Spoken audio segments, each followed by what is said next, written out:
Para hablar sobre el arte de las vanguardias, es necesario traer a colación no solo la plástica, sino también el teatro, el cine, la danza, inclusive la gráfica que se produjo en el momento, ya que no fue solo un movimiento artístico, estético, sino también un cuestionamiento sobre conceptos como realidad. En esta ocasión vamos a hablar sobre el expresionismo alemán, que se desarrolló entre 1910 y 1925 en Alemania, alcanzando su desarrollo después de la Primera Guerra Mundial. En el primer momento nos surge la pregunta ¿por qué Alemania? Y la verdad es que este país se encontraba en una crisis muy fuerte, tanto social como económicamente. Por tanto, el expresionismo, además de ser una reacción de los artistas jóvenes alemanes ante las tendencias artísticas de esa época, fue el reflejo de la situación que se estaba viviendo en ese momento en Alemania y los valores que predominaban en la sociedad. Mientras que el realismo y el impresionismo se dedicaban a retratar la realidad, el expresionismo, por su parte, repensaba la manera en la que el artista percibía las cosas, exteriorizando su visión acerca de estas. Era mucho más abstracto, creativo y centrado en el ser humano. En ese momento, la copia mimética del objeto dejó de ser relevante. En cambio, se buscaba que en el lienzo el artista pudiera expresar sus experiencias internas, sus ideas y sus visiones. Era un movimiento del interior hacia el exterior. Se buscaba que la obra llegara al límite, que se cuestionara la humanidad. Era una exasperación de la expresión. Hay que entender que el arte de las vanguardias es una reacción inmediata de lo que están viviendo los artistas durante esa época. Los enfrentamientos bélicos traen consigo un cuestionamiento sobre conceptos como humanidad por parte de los grupos de intelectuales, como filósofos, literatos, historiadores. Inclusive los cineastas llegaron a proyectar estas ideas en sus películas. Un ejemplo de ello es Nosferatu.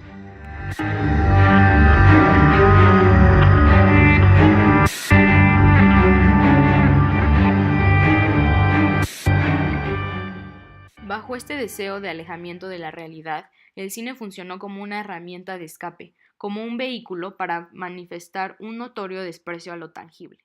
Durante esa época, el cine alemán vivió una edad de oro, y Nosferatu no fue la excepción.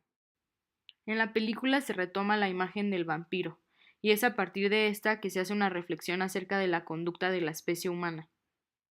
El rodaje de las escenas fue en exteriores, dilapidando el espíritu teatral e intimista, dotando de credibilidad y deformando la realidad. El vampiro, una especie anteriormente retratada como un ente seductor y bello, se convirtió en un portador de enfermedad. La imagen de Nosferatu, por tanto, funciona como espejo, un cuestionamiento de lo que es ser humano en esta era moderna. En la danza también podemos ver reflejados estas preocupaciones. La obra de Mary Wigman nos acerca al delirio, a la locura, la posibilidad de fracturar el ideal del cuerpo bello. Nos ofrece una danza dedicada no al espectador, sino a ella misma. Las contorsiones de su cuerpo, así como sus gestualidades, nos hacen preguntarnos cuál es el ideal de belleza. Además de ello, enmarca su propuesta dentro de un principio y un fin. ¿Será que se está preguntando sobre el inicio y el final de la humanidad tras estas guerras? En el escenario de la pintura podemos hablar sobre el artista Otto von Dix, quien nos hace cuestionarnos la idea de reproductibilidad. Su obra era realizada en grabado. ¿Por qué el retorno al grabado? Esta técnica permitía la reimpresión de las piezas y con ello la posibilidad de que llegara a más personas. Eso hacía que éstas a su vez se cuestionaran las ideologías y los discursos nacionalistas de aquella época. Sus obras son conocidas por ser muy crudas. Son el reflejo de una realidad dolorosa, la de la guerra, la cual él vivió de cerca. Ya no bastaba hacer una obra bonita, una obra bella, sino una que llevara consigo a la reflexión.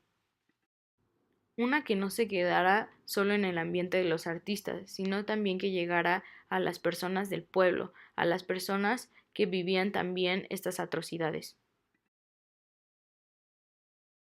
Lo que queda por resolver es por qué se llamaba expresionismo.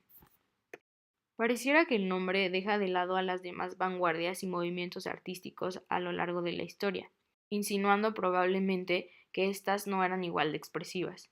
Sin duda alguna lo eran, pero el expresionismo alemán llegó a romper con formas, con colores e inclusive con ideas filosóficas. Es un momento de oscuridad y de terror, pero también de una reconfiguración social.